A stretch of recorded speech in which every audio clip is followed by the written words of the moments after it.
I'm Joseph, And I'm Nick. and this is Fish Jelly. Mm-hmm. How are you? I'm feeling a bit poco curante about today. And what is Poco Curante? Yeah, I believe it's indifferent. Oh, Hmm? well, good for you. I was looking at analytics for the podcast, and I was surprised to see the top cities where listeners come from. So I'm going to run through the top 5. Number 5 is Atlanta. Okay. You've never been to Atlanta. We have driven through Atlanta. Did we? Yeah, we did. Oh, I don't remember. Well, it was on our way to a place you don't like to talk about, so Oh, that's why. um, I I've been a few. Well, I used to go quite a bit, like in the early 2000s. Uh, I liked it. I hear people talk about Atlanta now, and they have negative thoughts about it. But Yeah, somebody was just telling. I was like, well, okay, I want to go. Y'all got a film festival? Uh, let's go. number 4 is Denver. I've been to Denver. I went to a university there, Yeah, not physically. I liked. I've been to Denver a few times, and I liked it. I like to talk about things to do in Denver when you're dead. Oh God. Number 3 is L.A. Okay. Home. Number 2 is New York City, My favorite. and then top city where most of our lists, or yeah, how would you phrase that? The city with the most listeners is Seattle. So, the depressed people. So I guess that tracks. I've never been to Seattle. Sadly, I've been to Portland. I bet Seattle people, citizens love to hear that. But we have, well, I have friends there. You like them too. And we've never visited. Yeah, I should go. Mm-hmm. So have to make that happen. Moving on, we watched the trailer for Where Is Wendy Williams, which is a 2-part Lifetime documentary. Mm-hmm. What did you think of that? Uh, I mean, it looks to me that looks like a shit show. Like, I don't know. I just don't believe anything anymore. It looks like we're making audiences into pain hustlers. Well, it's I think the Where Is Wendy Williams and like she it's it gave the vibe of like she's being kept from her family because she's in some sort of guardianship, and I don't know if they're trying to frame it like a Britney Spears situation, but within the documentary, out of her own mouth, she says that she's broke, Uh and huh. if it could happen to her, it could happen to you. We see her son talk about how he thinks there are people around her who are taking advantage of her. We do see her getting upset that someone tries to take away some vodka from her. And then we see her drink what appears to be alcohol. Mm-hmm. And we know that she had to go to rehab for alcohol abuse. And she has said herself that she has had issues with drug addiction. So I'm sure that's not helping. We know she said that she suffers from Graves' disease and issues with her thyroid. She looks very weak, Mm-hmm. and she seems mentally unstable. Yeah. Mm-hmm. So it's kind of shocking. Like if all of this is in play, like I mean, I guess it's like why isn't she getting help? Right. It's kind of like can we see what this is when she's on the other side of it?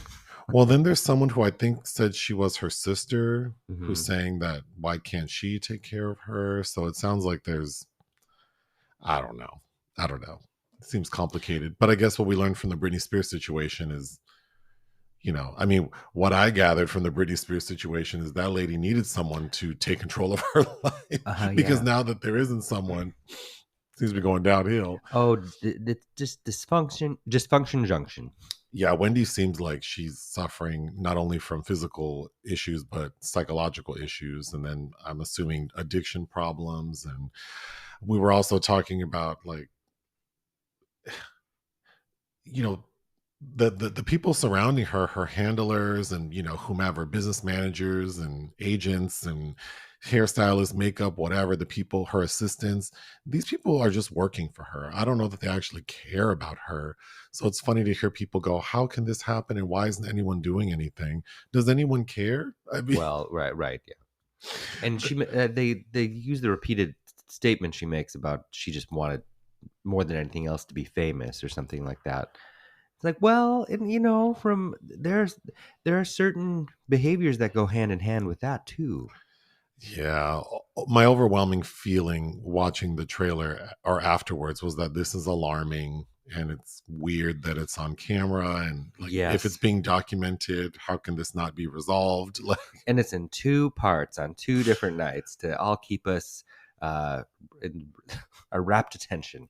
but Lifetime had the two-part Janet Jackson documentary, which I believe was their highest rated documentary, and that one felt very. Which doesn't reveal anything. No, I thought it was very tame and not very well put together, and I didn't think she was.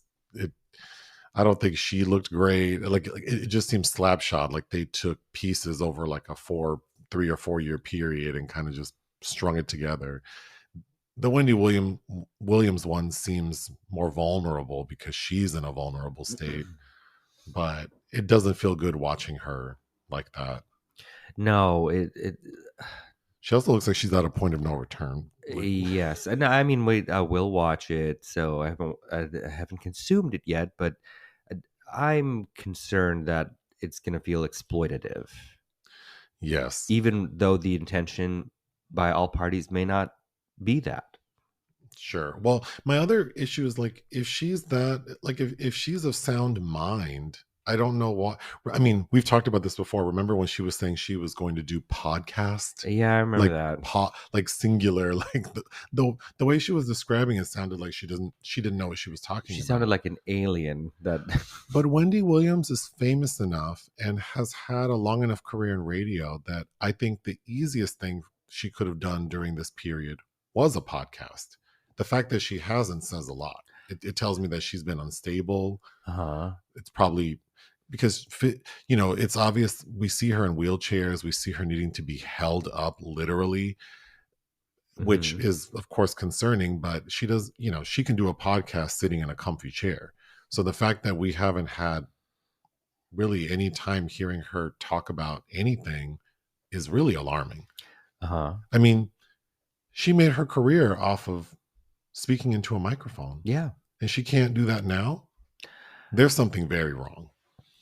Yes, and hopefully they will explain it all for us, but whatever it is, I find it hard to believe that it remains undiagnosed. Well, that part too, and or I mean, yeah, who knows? But yeah, I mean, for her to say she's broke, it's like this is Wendy Williams. I'm sure right now I could go broker her a multi-million-dollar deal Hmm. to do a daily morning show. I mean, it And just doesn't even make what sense. I mean by like a diagnosis is what is the problem or what are the problems and where do we go from there instead of this the presentation of the trailer makes it seem like she's been in this whirlpool of degradation that shows no signs of relenting. The other thing is if she is in a guardianship and there is, let's say, a social worker managing her case, their priority, you can correct me if I'm wrong, but their priority would not be for her to work, especially she's saying she's broke, but that may be relative. She used to be Hmm. worth maybe 300 million and now maybe she has 10 million in the bank. Sure. And so the social worker knows, well, she's financially stable, she can pay for her housing. It is not a priority for her to go out there and work. So, from the public's perspective, of course, I'm thinking, well, if she's fine and saying she's broke, then why isn't she collecting a check talking into a microphone? But the reality may be that she is suffering from some mental illness, and the priority is to just keep her safe and warm inside her penthouse.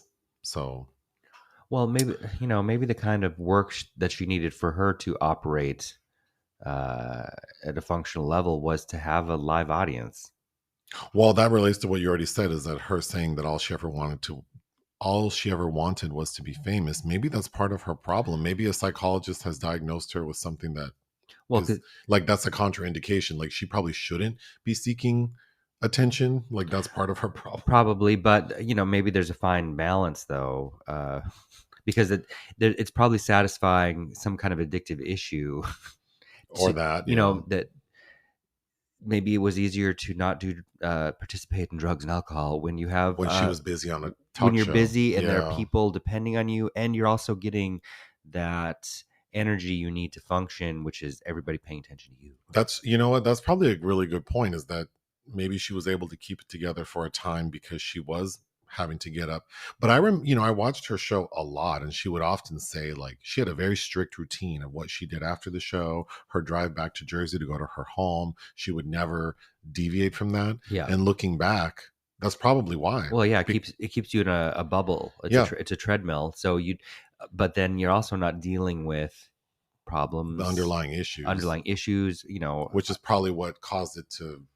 Because there was I mean, there were all those rumors about stuff with her husband. I remember. Well, So they weren't rumors. He did have an affair with the woman and had a kid out of wedlock, and he did use the money they made together, as he would sure, say. but I mean, there were other like more tabloidy Oh, fodder sure, things. sure. I mean, that uh, I'm sure had an effect, but that was also a way to cope.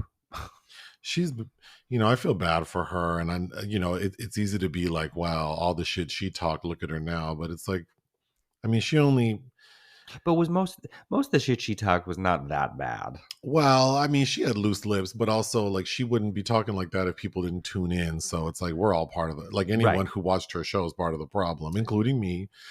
But we can move on to some more problematic shit, because I received messages about this Nicki Minaj, Megan the Oh Stallion. shit! I haven't listened to. Is it Hiss? So Megan the Stallion released a track called Hiss, and I think the main thing that inflamed Nicki was that she has a line that says, "These hoes don't be mad at Megan. These hoes mad at Megan's law." And Megan's law is a reference to this federal law which requires registered sex offenders to be publicized, which of course people took as a strike at Nicki, because Nicki Minaj's husband is a level 2 registered Yeah. sex offender in New York. So, Yeah, I know. so then subsequently, Nicki Minaj released a track called Bigfoot, which we can assume is referring to Megan the Stallion's large stature. And then in that song, she, I guess, is talking about old shit, and then also referencing Megan the Stallion's mom dying. I Most. think all of this is petty. Oh yeah. Well, okay. How old is Nicki now? I mean, Nicki has to be pushing 40, I mean, girl, come on. but But I mean, to me, it doesn't sound like Megan said anything that wasn't true. There, what she's the jab is based in fact. while I am 45 years old, so I grew up listening. I mean, like, East Coast, West Coast rap beef was kind of like, that's my reference point. Mm-hmm. So thinking about this shit is so weak and so tired. First of all, these two heifers are never going to be in the same room laying hands on each other. So it's like, all this talking, y'all not gonna fight, so no one's gonna shoot at anyone. Also, we're in a different time now where everything is corporatized and commercial. It's highly likely these two are going to end up. There's a lot of cross pollination, Mm-hmm. a lot of like affiliated stuff. So it just seems like you're hurting your own business by creating situations where, like, now we can't have Megan the Stallion and Nicki Minaj. But correct me if I'm wrong, but this seems like eerily familiar to a previous time when Nicki Minaj would write lyrics that would jab at Lil Kim. Right. And then it begs the question, well, why don't Megan the Stallion and Nicki Minaj like each other? I'm assuming it's because of the beef Nicki Minaj had or has with Cardi B.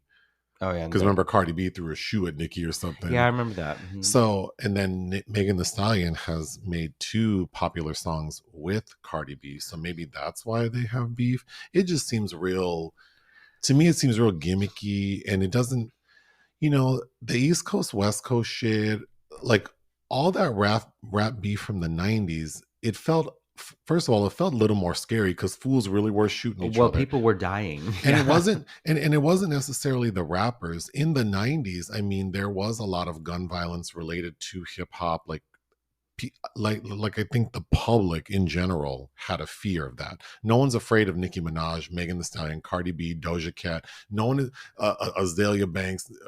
All these people. No one's afraid of any of these people. No, And the although worst that their fans will do is like dox you on X or something. right. Whatever the kids do.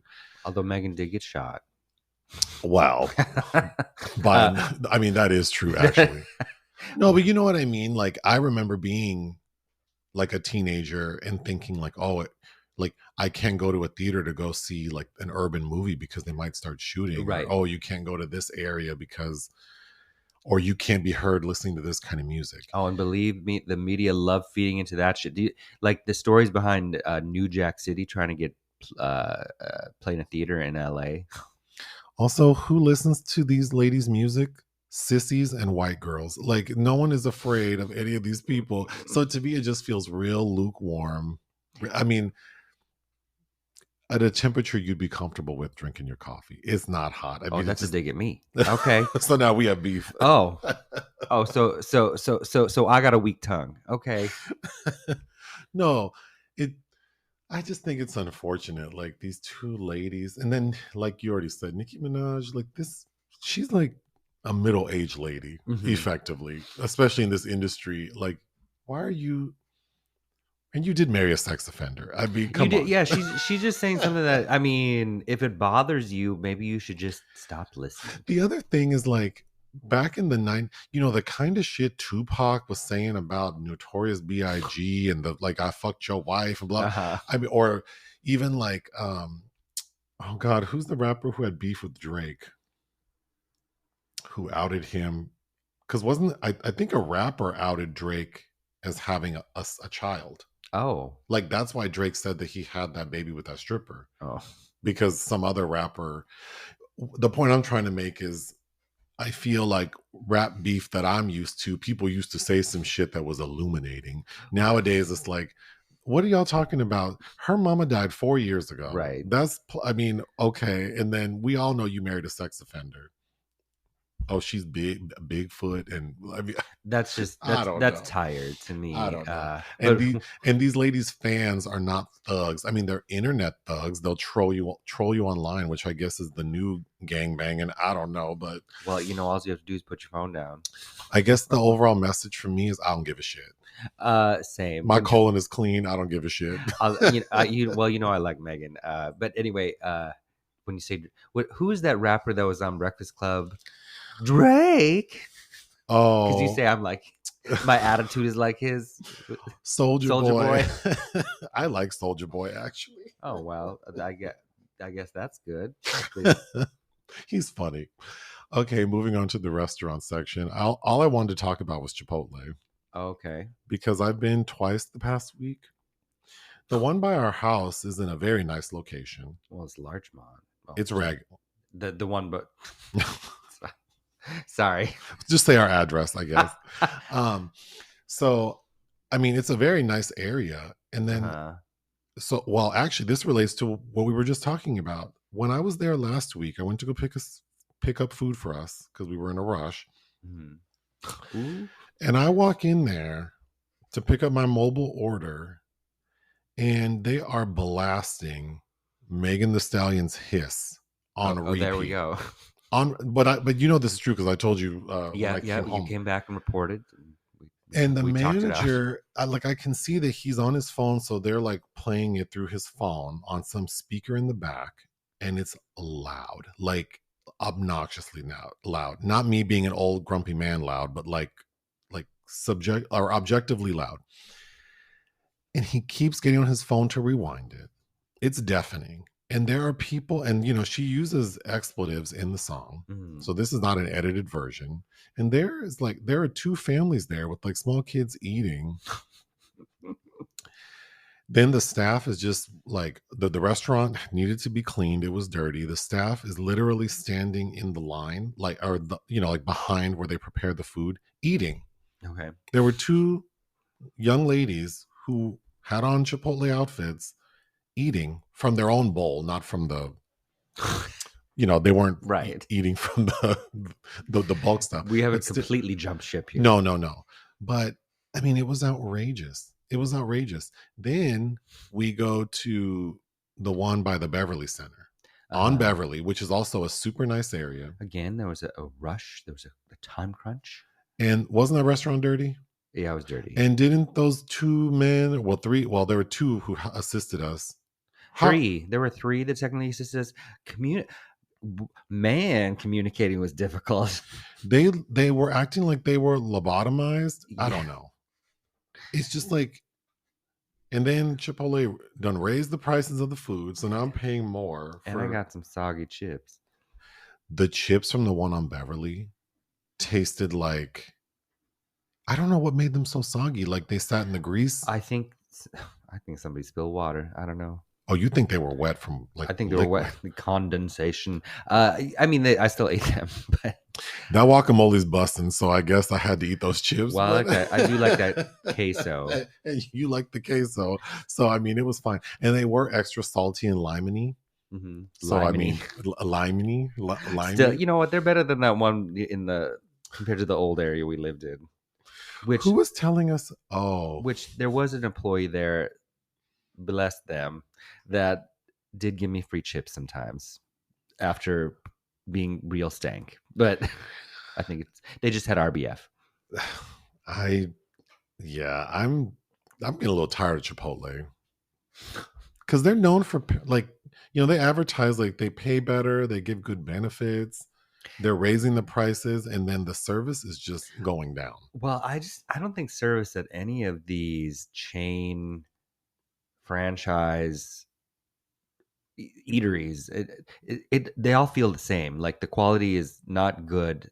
The quality of service is terrible because these aren't good places to work. Really, I don't. Okay, so they pay a little more. They pay 50 cents more than blah blah than Subway. I just still, it's just a miserable experience dealing with the public, and I think that we have to take into consideration that that shit just wears you down mentally. And if you don't, we don't condition people to have the fortitude to deal with conflict anyway. So to deal with these nasty people that are picky and weird, I don't know that it would break me, I think. I almost think that it needs to shift to like online ordering only. Like maybe that would help. Like if you have to order online, This kind of food, and then that's different than a dining experience to me. and then they focus on preparing the food accurately, keeping the restaurant clean, not subjecting employees to stupid customers. Because I mean, I agree, and I did my very first job was at a McDonald's, and people are awful. Yeah, But it's also like, I mean, that can't be the excuse. it can't be the excuse, but it takes its toll. It does. Because the other thing is like the food is getting more and more expensive to the point where it's like, I mean, I might as well just go sit down somewhere and pay for a nice meal. Oh, that one by Beverly, it was probably cleaner to eat out with the unhoused person at the street who had clearly had a racket at this specific Chipotle as well. Oh God. Okay, Because so he had a little board. He kept changing. he his had a message. whiteboard and he kept changing his message on the whiteboard. Because I think he saw who was coming, thinking like, "Oh, I know what'll get." It was a social experiment. No one likes when I say this, but I'm gonna keep saying it. I'm not giving. When people ask me for food, you can't be fatter than me and ask me for food. You can't. You just can't. You have to look hungry. Remember that lady that came up to us in the Universal City AMC? We were there for a press screening. But What do you recall? Which movie it was? It might have been Oppenheimer. It was this past summer. And Oh. she came up and she looked at you. Well, first of all, we need to set the scene for people who haven't been to the Universal City AMC. Their concession area is kind of like over the top. It's chaotic because it looks like an event. It's not your normal concession stand. Well, even checking out where you go fill up your drink and they have multiple stations, and it's confusing. Like where you it's like you get all your shit first and then you go pay, and it seems like you could just walk out. I don't know. I mean, yeah. But we're standing in line because they usually give free concessions, so we were going to get our free concessions because it was a press screening. And I'm standing in line, and you were next to me. And what happened? This stout little woman came up in a panic, like she lost her baby, and she goes, "Sir, will you please buy me 3 hot dogs?" This woman, because somebody had either taken hers or she bungled them somehow, but she needed 3 hot dogs stat. how did I respond? You were like, these hot dogs? You're like, those are like $6 a piece or No, something. they weren't six. They were like $9 Yeah, each. Because I remember saying that's like $27. but You want me to buy $27? you got a little, but your voice was elevated, and I got loud. it attracted the attention of one of the employees, and they came over and shooed her away. Shoot her away. No, her issue was she had coupons, and I Mm, guess they were expired. I don't know, girl. And that lady was, and she said they were for her children. It's like all y'all could. I don't know. You need to go outside, get one of them cheap voodoo donuts or whatever, and call it a day. It's just like I'm not a thin, in shape person. I could skip a meal, and I would before I would ask. I would have to be close to starving to death to just walk up to someone and be like, and 3 hot dogs that are $9 each. That reminded me of a Nicki Minaj lyric, actually. You can tell I ain't skipping no meals, but she stays with you, that one. It's real bold. It's real bold. Yeah, but I mean, squeaky wheel gets the grease and all that. I don't like that. Well, I don't like this mentality of like, you got to shoot your shot. It's like, where's your dignity? Where's your. Well, I think the thing is, dignity, it's like shame, goes out the window when you don't have when your needs aren't being met. So I don't know. And whether, Yeah, but it's like, what are your needs? Like that lady was big, and the people with her were big. So it's like you mean her children. Her children were big. Yeah, but I understand food issues, and just because you're big doesn't mean you can't be hungry. But it's just like, really, I mean, that's part of you're probably hungry all the goddamn time. But it's like, the bigger the oven, the more fuel it needs. And why ask me? That was the other thing too. Why ask me? Of all the people, why would you ever think I would be the one? Well, I mean, you always say that I look mean and you don't, so that's probably why. But there were a lot of people. I just can't imagine seeing me and being like, he's the one. He's the one who's gonna spend $30 on hot dogs for me and my you look a fat ass family. You look a little stern to me, but I don't know. Maybe she just thought she would get some fellowship from you. Maybe. I mean, maybe. Moving on to this man section. We reviewed a movie called Layla, and I kept referring. I said it 3 times that the character of Layla did abstract dance. Oh, I meant to say interpretive dance. Well, and I really, no one corrected me, but I winced watching it back. Like, okay. like, why do I keep saying abstract dance? Well, it was interpretive dance. Yes, that is what I meant. But it's not that. It's okay for me to be incorrect. You like to make excuses for No, well, because then it feels like, why did my dumb ass not well, that too. you? Why'd you let me say abstract dance 3 times? Ain't no abstract dance. I meant to say interpretive dance. Yeah, but the point is there. I don't know. Like it didn't raise a red flag for me. Let's take a break.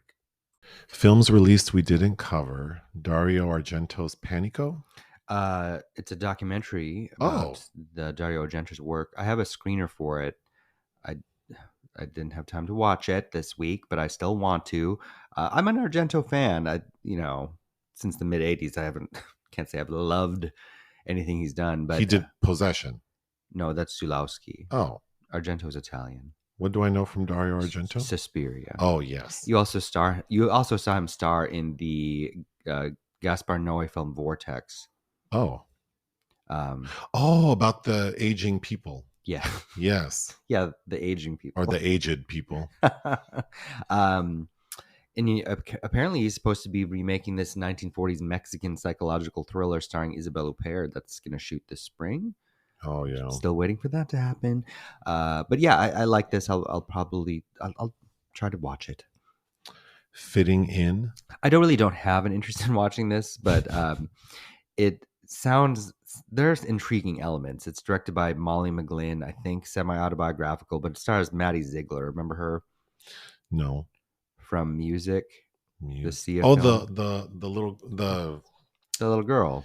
Isn't she from that Abby Lee Miller show? Yes, I believe That so. Dance Moms And or she's in those Sia music videos. Yeah, she's the oh chandelier girl, right? yes. Uh, she stars as a young woman that has some rare reproductive disorder, and Oh, it's a romantic comedy. okay. That sounds odd to me. Next, How to Have Sex. Oh God! So they had press screenings for this. This won something out of, in a certain regard, a Cannes this past year. I had skipped it. I believe it's French Canadian. I hated the title. I Oh, don't. I don't like this title. It just made me think like how to have sex. And we know. How to Uh, Lose a Man in how to lose a man in 10 days after you have sex with him upside down. I but then it won something, so then of course it's like, oh well, I missed something that won something. uh they had press screenings in LA at awkward times, and I was like, I can't make this, can you send me a screener? And they're like, we'd like you to see it on the big screen. And I want to be like, I don't have time to see you. Give me the screener. And they did not, so I will have to wait to see this at some other time. The Promised Land. I did not like this film. Oh, This competed in Venice, and I like Nikolai Arcel, who I think is a better screenwriter than he's a director. But he did Men and Chicken, that one with. So you told me you had heard Mr. Mickelson say the correct pronunciation of his name. yes. Do you remember what that was? Am I putting it He on said it like Maz Mickelson? So the D is silent. Maz, kind of, yeah. Anyway, he stars. I like the film Men and Chicken. It's very bizarre. But he stars in this film that's set in the mid 17th century about a man named Ludwig Kahlen, who is allowed by the.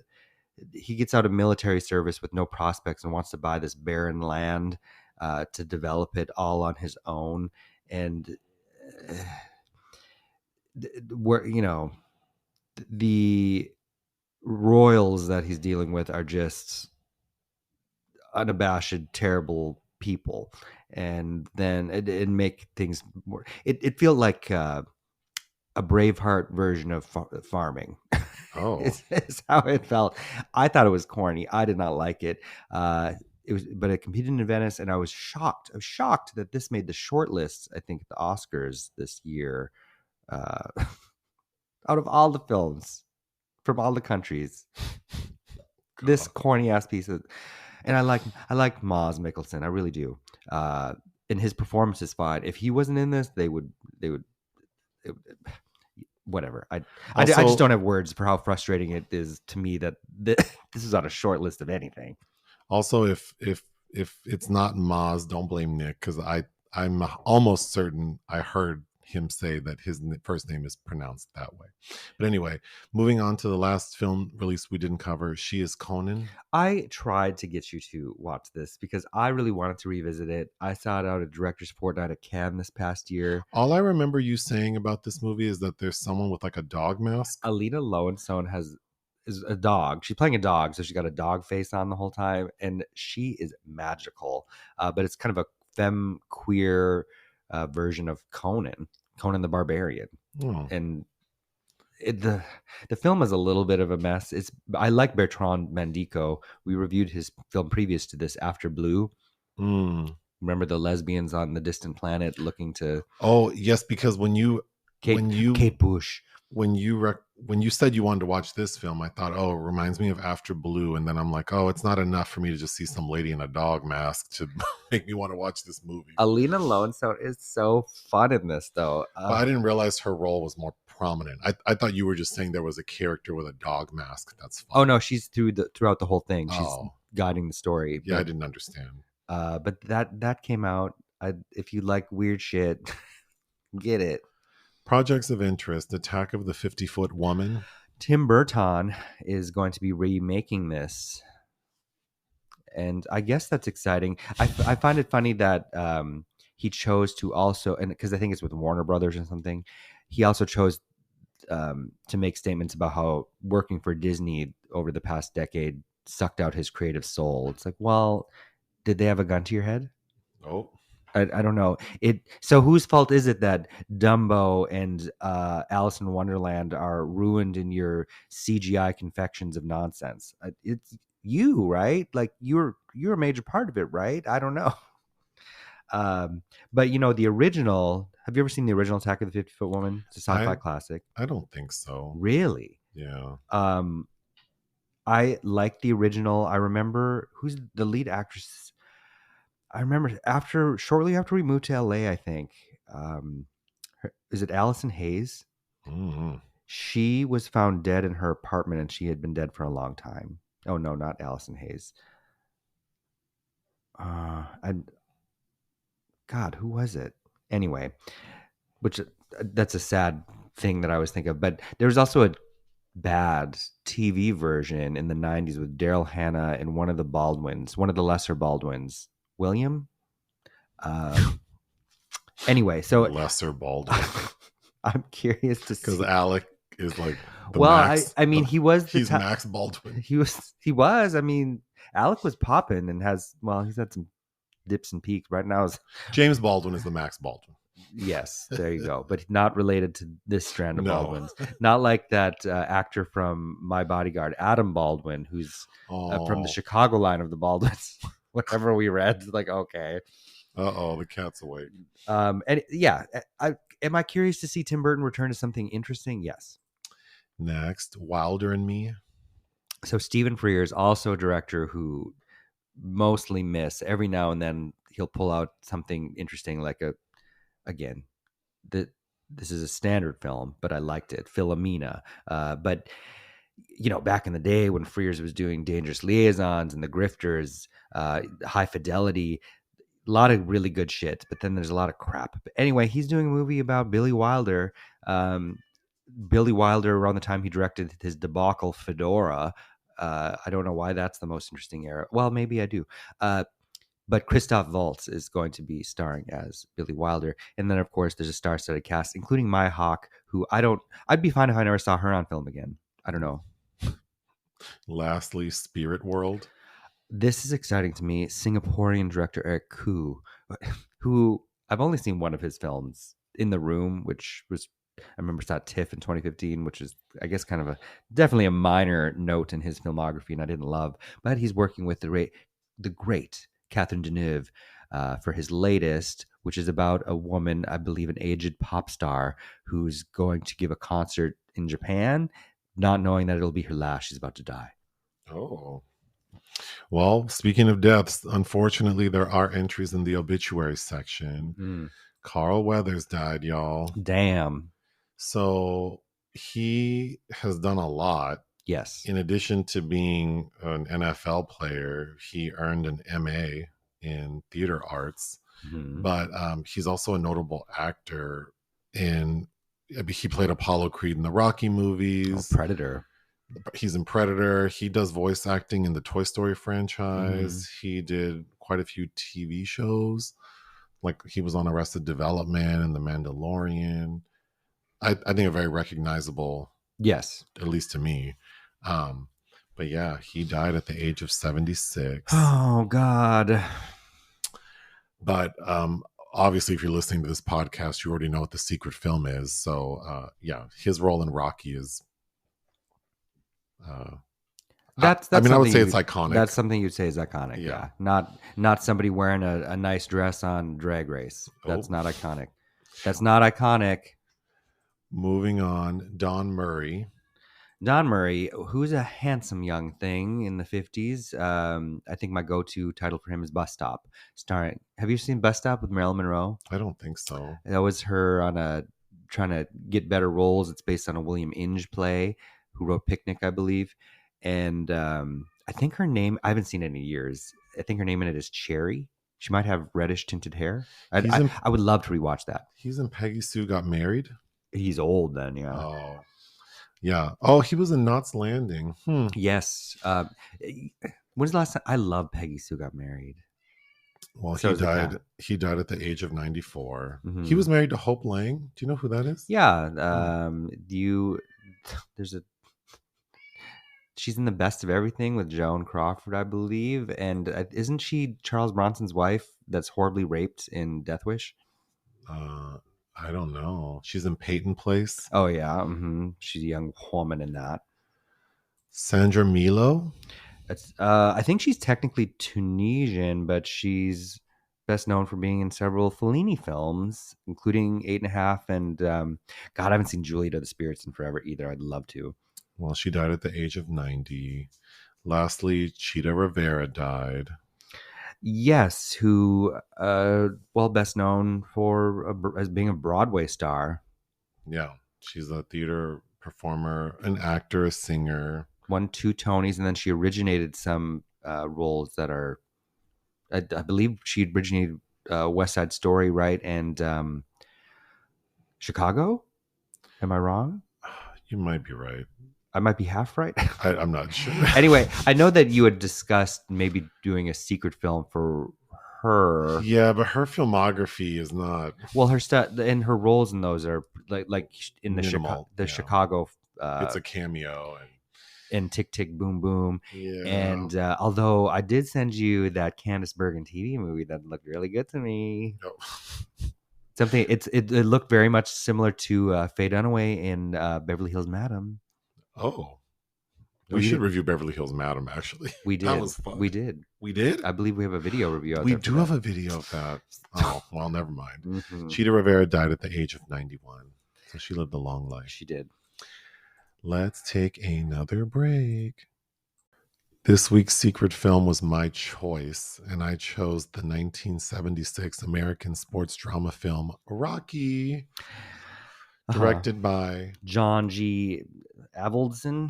Are you familiar with that director? Well, he did Karate Kid. Oh. And he also, I believe he came back to the franchise. I think he did Rocky 5, although that's not very well celebrated, that one. Why did I choose Rocky? Because Nick has never seen Rocky, and Carl Weathers died this past week. And of course, Carl Weathers played Apollo Creed in the Rocky franchise. So I thought it was the perfect time to force you to watch it. Yes. And Mr. Avildsen also directed a film you're familiar with called Lean on Me. Oh. With Morgan Freeman in the inner city school. When you said Lean on Me, I immediately thought Stand By Me. Well, yes, I know Lean on Me. Both have great songs. Can you explain how it's possible you've never seen Rocky? I don't like Sylvester Stallone. Oh. I just don't. I mean, and you know what? I think but you've seen the other Rocky movies. No, I haven't. You haven't. You've seen I've seen Creed movies. I've seen the Creed films. Yeah. Well, when you grow up with your parents and they don't like something, sure, which is so funny because my parents liked watching boxing, like all those things on HBO that they would pay to see, and they would pay-per-view that events, they would get into that shit. But I think it's because my dad also didn't like Sylvester Stallone, so I grew up not loving, like thinking that his films weren't maybe as good. And then, reading Celluloid Closet and like the dumb shit he said about, we don't play fags. I don't know. He just always been a little bit off-putting to me. And so I just kind of avoided it. I didn't watch First Blood for the first time until I think I bought you the box set, and then we ran through the Rambo films. Rambo's good. Yeah, well, the first one's good. Yeah. I will stand by the first one. The second one is like, well, this is over the top. But, and then diminishing returns from there. But, it always seemed like a thing. And then it seemed like an event unto itself that I would have to do. So I needed an excuse. And here it was. I remember watching Rocky maybe as like a 9-year-old in the 80s. And I remember crying. And I shed tears last night watching Rocky. I mean, I can't think of a better like sports underdog movie. I mean, considering the year, I feel like. Sure. And I think it's the first sports film to win Best Picture. And of course, launched a franchise that now includes, spanned over the course of 30 years? Because there was a Rocky movie in 2006 starring Sylvester Stallone. Rocky Balboa. And then we have the Michael B. Jordan-led Creed films. So, its impact is very significant. Which, Creed was Stallone's. He was nominated for an Oscar for acting and notably he wrote this film too. He was nominated for Best Supporting Actor in Creed. The premise for Rocky: a small-time Philadelphia boxer gets a supremely rare chance to fight the world heavyweight champion in a bout in which he strives to go the distance for his self-respect. For anyone who hasn't seen Rocky, the story is pretty simple. Sylvester Stallone plays Rocky Balboa. He's known as the Italian Stallion. He is a local boxer who it seems has aged out. He's 30 years old, and Mm-hmm. the gym he goes to, he's kind of been like, kicked out of his locker. The guy who runs the gym, Mickey, played by Burt, Burgess Meredith. is, you know, they have a contentious relationship because Mickey is upset that Rocky works for a loan shark. He's saying that you could have been something, but instead you work for this old greasy ass loan shark. Played by Joe Spinell, who is a brilliant in Maniac. And Rocky works for the loan shark as like a heavy. So he goes and collects money. Although Rocky is played to be a very sweet guy, he's also dumb. I mean, he's meant to be dumb. He says he's dumb. He's clearly Yeah, dumb. not the brightest candle in the cake, not the sharpest knife in the drawer. No. But anyway, what's going on in Rocky's life? He's alone. He has a crush on a lady who works at the pet store named Adrian, who's played by Talia Shire. Mm-hmm. And Adrian happens to be the sister of Rocky's like best friend, Polly. Played by Burt Young. Mm-hmm. So he's trying to court her. He finally does end up going on a date with her. Their relationship develops very quickly. She goes from like having never been in a man's apartment alone to now like they're damn near married.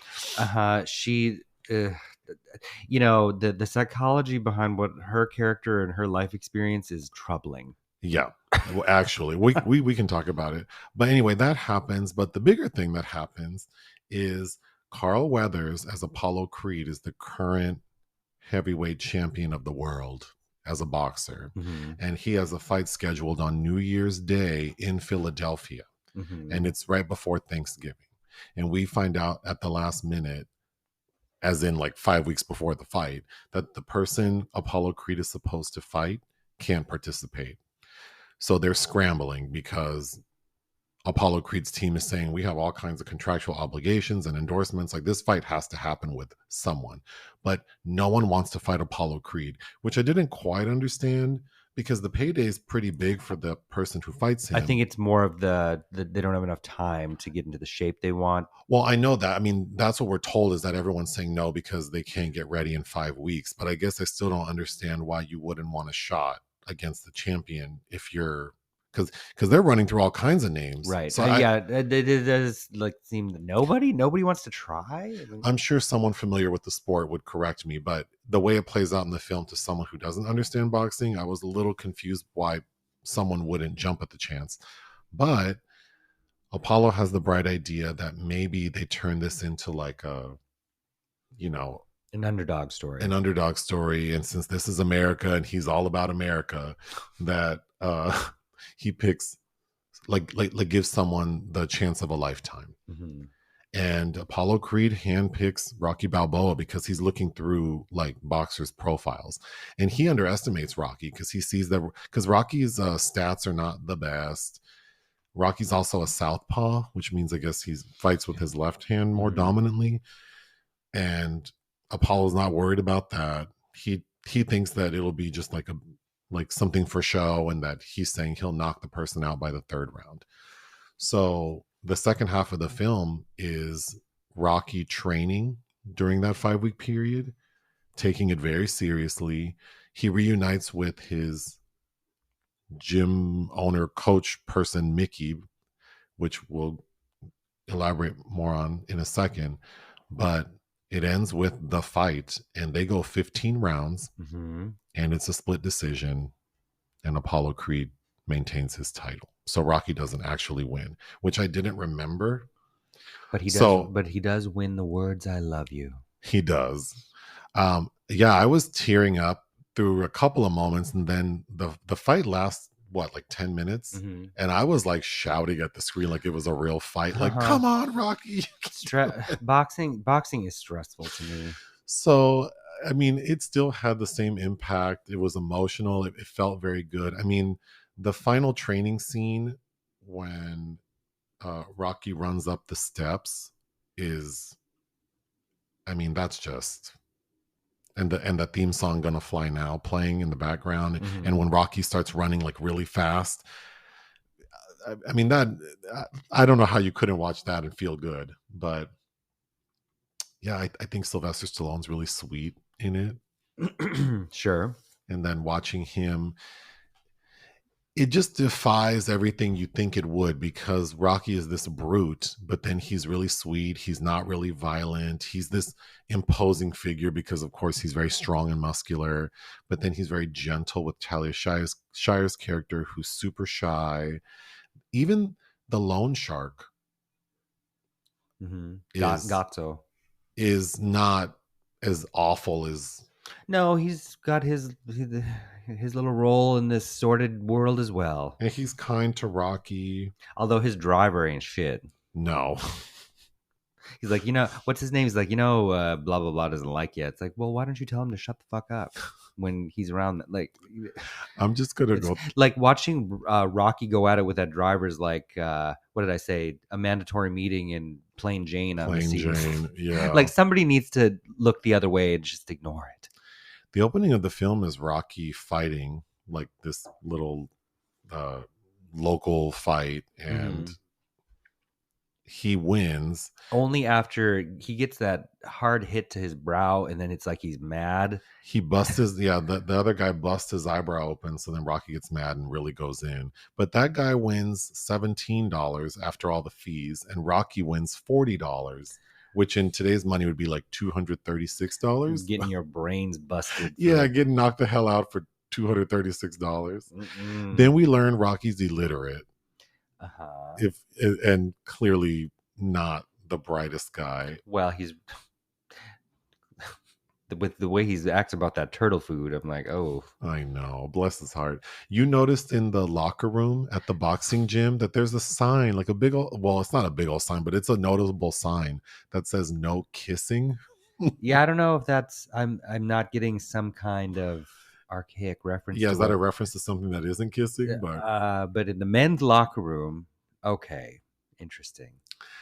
We see Rocky walking home one day, and he passes a group of kids who are asking him to buy them alcohol, and he says, "No, I'm not going to do that." And then it's a group of boys and one girl, and she's young, like, not an adult, and he recognizes her as the sister of like a guy he knows. And he grabs her and is like, "You shouldn't be hanging around with these boys." And he tells her, "You use dirty words, and you end up becoming a whore."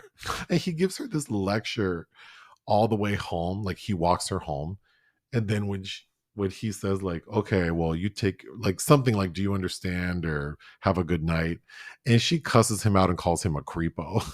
I felt bad for him because he thought he was doing something. That girl was like, "Fuck you, right, pervert." Poor thing. She doesn't care. I thought the Gazzo character was cute because he seems to know a lot about what Rocky's doing. Mm-hmm. And then Rocky's like, "How do you know that?" And he goes, "You don't think I hear things?" He says it like 5 times. I hear you're gonna go out with Adrian. Yeah, but he's nice. He gives him money to take her on a date. And when it's announced that Rocky is going to fight Apollo Creed, it seems like Gazzo like is going to let him like go focus on training and not make him go work beating up people for money. Mm-hmm. And then he actually gives him like $500. Mm-hmm. So I thought Gazzo's, for like a grimy loan shark, seemed really sweet. Yeah, you saying that Rocky fighting with the driver is like Plain Jane and a mandatory. I was annoyed by that. Like, come on, Gazzo. Like, I just don't like you. Aren't you the boss? You need to tell your driver to calm down. You need to make him shut his little mouth. Oh gosh, so you already alluded to this, but Paulie's relationship with Adrian. Oh my God.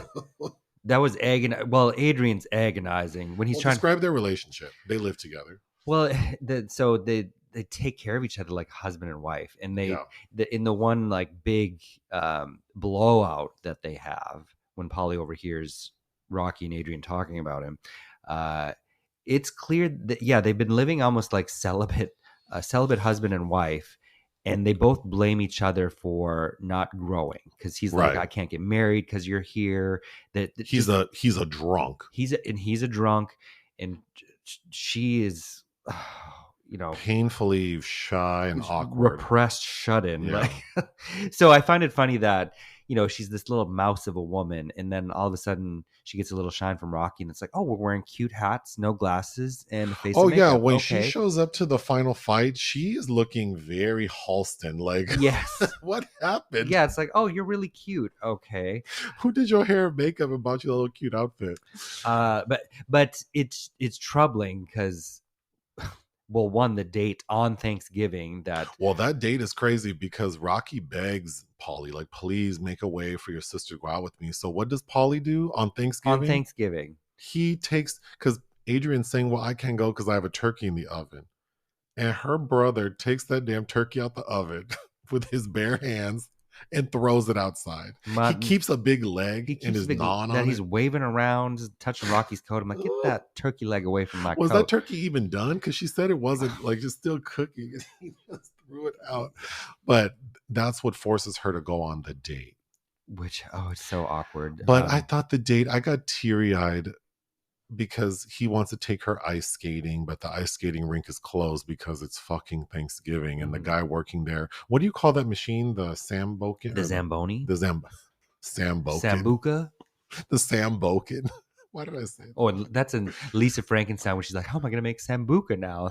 What do you call that machine again? The Zamboni, the Zamboni machine? The man operating the Zamboni machine is like, fool, it's Thanksgiving, we're closed. And Rocky's like, please, okay, 10 minutes for $10.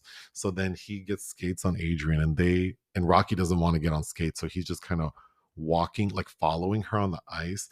And I thought Rocky had the cutest walk because he kind of walks like how you bought, like he's like a boxer shuffle, and then the way he moves his shoulders and arms is like he's always ready to punch, but he is just running his mouth, like he can't stop talking because he's kind of dumb.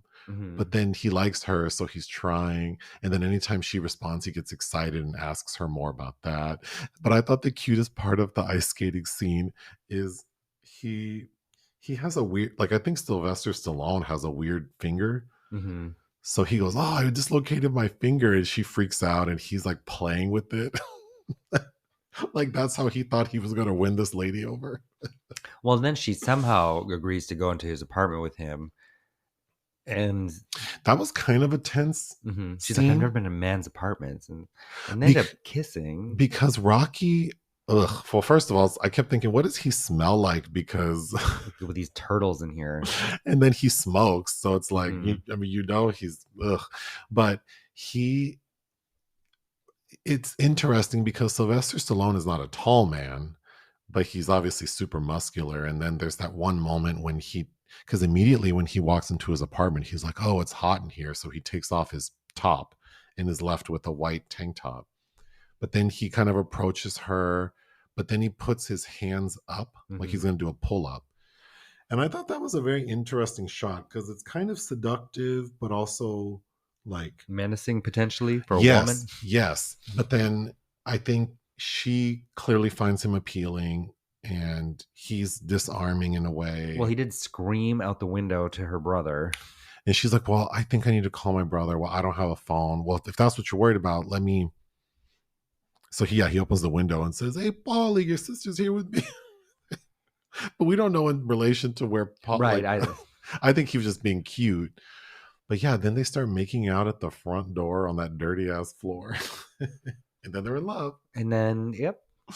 Okay. So the relationship between Mickey and Rocky is not very well established. We get the sense that Rocky came to Mickey as like maybe a teenager wanting to box.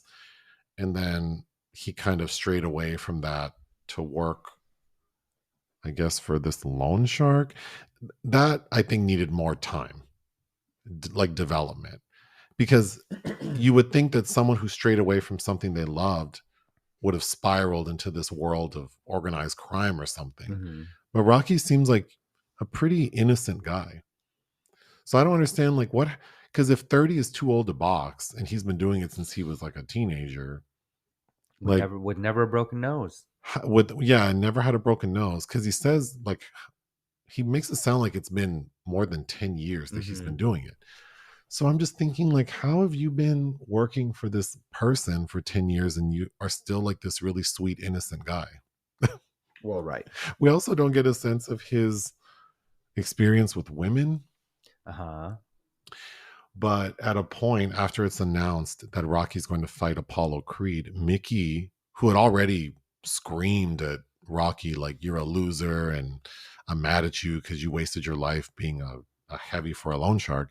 Mickey shows up at Rocky's apartment and is like begging him to be his manager. And I got the sense that I don't think that scene worked very well because I got the sense that Mickey was almost acting like this was his last shot to be somebody. Yeah, he was. Mm-hmm. So then, and then Rocky's upset, like yelling at him through the door because he won't talk to him. But then all of a sudden, he runs outside and grabs him. Mm-hmm. And the next scene is now Mickey is his manager. Yeah, well, it's my understanding that uh, character went through some major transitions in the revisions of the script as well. So maybe that's why. Like what? Well, because you were reading that, yeah. Because apparently Mickey was apparently an old racist originally. Which I can see why they adjusted it because it wouldn't, yeah. Burgess Meredith stays screaming in this. Oh, and all of these principals were nominated for Academy Oscars. Award. Burt Young and Burgess were against one another for supporting actor, which is the only category that Network didn't win. And yeah, Talia Shire, who's up against Sissy Spacek for Carrie, and Sylvester. I Burgess Meredith looks like he's gonna die. Like at any moment. And he went to live another 20 years. And he didn't until 1997. Do you not remember? We did a podcast on the film Magic a couple years ago now. What's Magic about? Magic is fun when you're dead.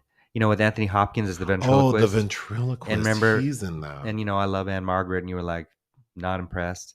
But Burgess Meredith, his skin, he looks like Mr. Krabs from SpongeBob SquarePants. Like, he's so red, and his teeth, they're like... And I know he looks like a little animal. He looks like he's gonna drop dead from like a stroke. And he did.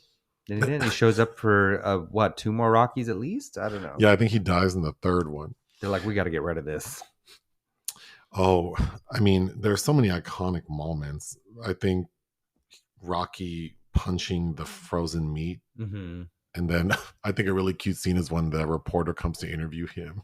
And he's like, what does he say to her? Don't pull any cheap shots. And she goes, I won't. Well, he's mad because when he did his first TV thing, they kind of played him out like he was a joke. And then while he's on the news punching this frozen piece of meat, one of Apollo Creed's handlers is like, dude, you need to come watch this. And he ignores them, which is symbolic of like him underestimating Rocky. Yeah. But yeah, the scene where he's like his final training when he's running is such a good scene. Although I was thinking, well, Nick runs every day. Can you imagine trying to run in Chuck Taylor's? No. Like, oh my God. I have been running long enough to immediately know of like, oh, these shoes are not going to work today. Adrian gets Rocky a dog named Butkus, and the dog is like a big old like mastiff looking thing. That dog in that pet store in that little cage. I know. Like, well, it seemed like it was temporary because someone was supposed to come get him. But then Rocky and Adrian's like, you can go running with him. I don't think that dog is like a running type of dog. That poor thing probably died. That was Stallone's own dog. Oh, Butkus. Paulie, I kept thinking he would have been a good character in the movie Barfly. Yes. Because he seems like a derelict. Which starred Frank Stallone. And then we see that Paulie, because there's another scene where Paulie gets really upset with Adrian and Rocky because he feels like he's being cut out. Yeah. Like, you two wouldn't even be together. It wasn't for me. I gave you my sister. Yeah. And that's when we really see how dysfunctional their relationship is. But finally, Rocky concedes and goes, because Paulie wants to be involved. So he comes up with this scheme to make money. And it turns out that Paulie got paid $3,000 to get Rocky to wear a robe with the meat company he works for's name on it while he isn't doing this championship fight. Oh, you know what occurred to me watching this is it's very similar to the film Marty. Oh, have I seen that? You haven't, but you should. It's if you like Rocky, I think you'll like Marty. But with Ernest Borgnine, for which he won his Oscar, and is it Betsy Blair? Is that her name? No. Who about this Italian man who lives with his overbearing mother, and looking for love, but him and his shitty ass friends who look like hell are super judgmental about all these women, and he meets a young woman that whose behavior is very much like Talia Shire's in this, and everybody calls her a dog and she's ugly, and he ends up falling in love with her. And that one Best Picture. You should see Marty, but it's similar. When Carl Weathers comes out as Apollo Creed for the final fight, he's on this float dressed as George Washington. And then when he gets in the ring, he changes his costume to look like Uncle Sam. Yeah, I want you. Which made me think, because I've seen all the Rocky movies, I just don't remember them, but I know one of them, he is coming out to like Living in America, the James Brown song. So clearly Apollo Creed loves America. And then the fight is so good. I mean, I was shouting on the couch. And then, oh God, when Rocky's eye is all swollen and he's like, I can't see, you got to cut me. Ooh. And then they cut it and it's like ketchup packet exploding. Well, it looked like pussy blood. Or actually it looked more like pussy blood. But the Socceroonie sauce. Oh. I thought Stallone, he's cute in this movie. He's enjoyable, yes. He's although really sweet. To think that I think Rocky's a good film. I do not think it should have won Best Picture over Network. No, Network is a superior film. Or Taxi Driver. I haven't seen Taxi Driver. Excellent. I mean, and there's a scene in Rocky where he's like, is he talking? Oh, when Carl Weathers is pointing as Uncle Sam, he's like, he's talking to me, which is funny because that iconic scene in Taxi Driver this same year. But thinking about what those films feel like versus this, those are like dark visions of America, right? Sure. And this is the hopeful, like we can overcome kind of story. So yeah, I guess I see why Oscar voters went for it. We need to end, but I want to talk about something else. So what would you give Rocky? 3.5. I would give Rocky 4 out of 5. I mean, it's classic. It's classic. I'm curious to watch the sequels now. Oh, well, that's what I wanted to end on. We watched the trailer to Rocky 2, and I was howling. It looks so bad. It is directed by Stallone. Yep. Mm-hmm. Oh, my God. Whoever cut that trailer is like, I mean, they're trying to sabotage that movie because every single moment in the trailer was like a joke. Everybody's returned as well. Everyone's shouting or crying. Oh, God. Burgess is really shouting. So now I feel like I have to watch Rocky 2. Mm-hmm. Maybe that could be a Patreon review. There you go. Is there anything else you'd like to say? No. All right. Although we'll have one more podcast that we'll probably record early before I leave for Berlin. That's right. And don't forget to join us on Patreon. Ta-ta.